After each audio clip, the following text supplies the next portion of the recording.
నెల్లూరు నగరంలోని స్థానిక అంబేద్కర్ విగ్రహంకు ఎరుకుల సంఘం నేత నల్లకొండ శివ ఆధ్వర్యంలో మాలలు వేసి తదనంతరం కలెక్టర్ కార్యాలయానికి చేరుకుని కలెక్టర్కు వినతి పత్రం అందజేశారు. తదనంతరం ఆయన విలేకరుల సమావేశంలో మాట్లాడుతూ నెల్లూరు నగర్ మేయర్ స్థానం ఎస్టీ కులానికి కేటాయించారని, గత నెలలో అప్పటి మేయర్ శ్రవంతి రాజీనామా చేయగా ఇన్ఛార్జ్ మేయర్ను నియమించాలని, ఇన్ఛార్జ్ మేయర్ బీసీ కులానికి చెందిన వారని, రాజ్యాంగం కల్పించిన హక్కుల ప్రకారం నెల్లూరు కార్పొరేషన్ పరిధిలో ఎరుకుల కులానికి చెందిన 2 కార్పొరేటర్లు ఉన్నారని, వారికి కేటాయించాలని, గిరిజన హక్కు చట్టాలను కాపాడాలని అన్నారు. నెల్లూరు నగర మేయర్ పదవి చుట్టూ రాజకీయ శాఖలు రాజుకుంటున్నాయి. గత నెలలో మేయర్ శ్రవంతి రాజీనామా చేసిన తర్వాత ప్రభుత్వం ఇన్ఛార్జ్ మేయర్ను నియమించిన సంగతి తెలిసిందే. అయితే ఈ నియామకం రాజ్యాంగ విరుద్ధమని ఎన్నికల సంఘం నేత నల్లగొండ శివ ఆరోపిస్తున్నారు.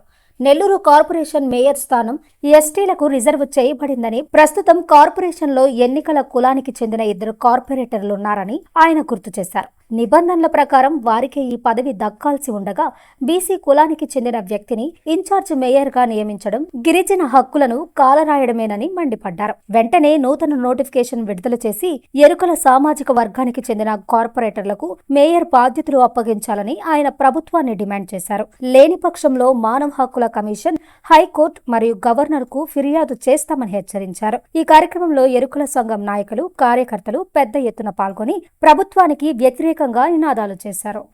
గారికి తన రాజీనామాని అందజేశారు. నెల్లూరు సిటీలో ఉండే మిగిలిన 53వ డివిజన్ ఎస్టీ ఇరుకుల అయిన దేవరకొండ సుజాత గారు, అదేవిధంగా నెల్లూరు నగరంలో ఉండే 5వ డివిజన్ సంబంధించిన కార్పొరేటర్ ఓబిలి రవిచంద్ర గారికి ఇరుకుల వీళ్ళిద్దరూ మాజీ మేయర్ తన రిజైన్ పత్రాన్ని కలెక్టర్ గారికి ఇవ్వడం వల్ల మిగిలిన ఎస్టీ ఇరుకుల వాళ్ళకి నెల్లూరు నగరపాలక సంస్థలో అధికారం, రాజ్యాంగ హోదా, పదవి కల్పించాలని మా ఇరుకుల సంఘాలు ఐక్యత ఆధ్వర్యంలో ఈరోజు ఒక ర్యాలీ చేయడం జరిగింది. ఇది నేను ఫస్ట్ ర్యాలీ చేస్తున్నాను. ఇది నామ మాత్రమే. జస్ట్ ఒక 200 మందితోనే ఈరోజు ర్యాలీ చేయడం జరుగుతుంది. ఇన్ని రోజులు ఎందుకు ఆగామంటే గత వైసీపీ ప్రభుత్వం ఇరుకుల కులస్తులకు గత వైసీపీ ప్రభుత్వంలో ఇరుకుల సబ్ ప్లాన్ నిధులు పక్కదోవ పట్టించారని, దానివల్ల గిరిజనుల్లో ఇరుకుల వాళ్ళు భారీ నష్టం ఎదుర్కొన్నారని, అదేవిధంగా చంద్రబాబు నాయుడు గారు ఎన్నికల ప్రచారంలో మేము అధికారంలోకి వస్తే ఇరుకుల కార్పొరేషన్ ఏర్పాటు చేస్తామని చెప్పి హామీ ఇచ్చారు.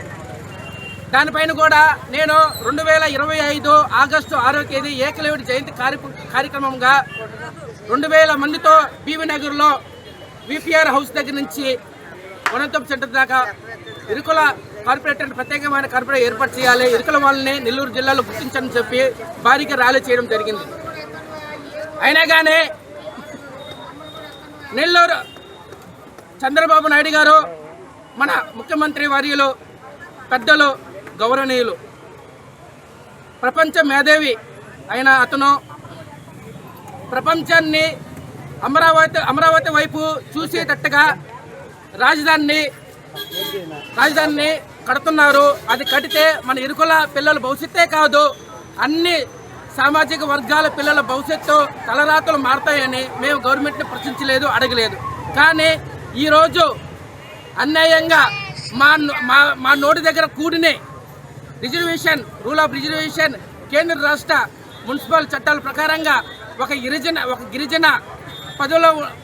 5 సంవత్సరాలు పదవిలో ఉన్నాం, కానీ ఒక గిరిజన అనివార్య కారణాల వల్ల పదవికి రాజీనామా చేస్తే మిగతా కాలాన్ని ఖచ్చితంగా గిరిజన వాళ్ళకే ఇవ్వాలని భారత రాజ్యాంగంలో స్పష్టంగా పొందుపరిచారు. ఉదాహరణకు విశాఖపట్నంలోనే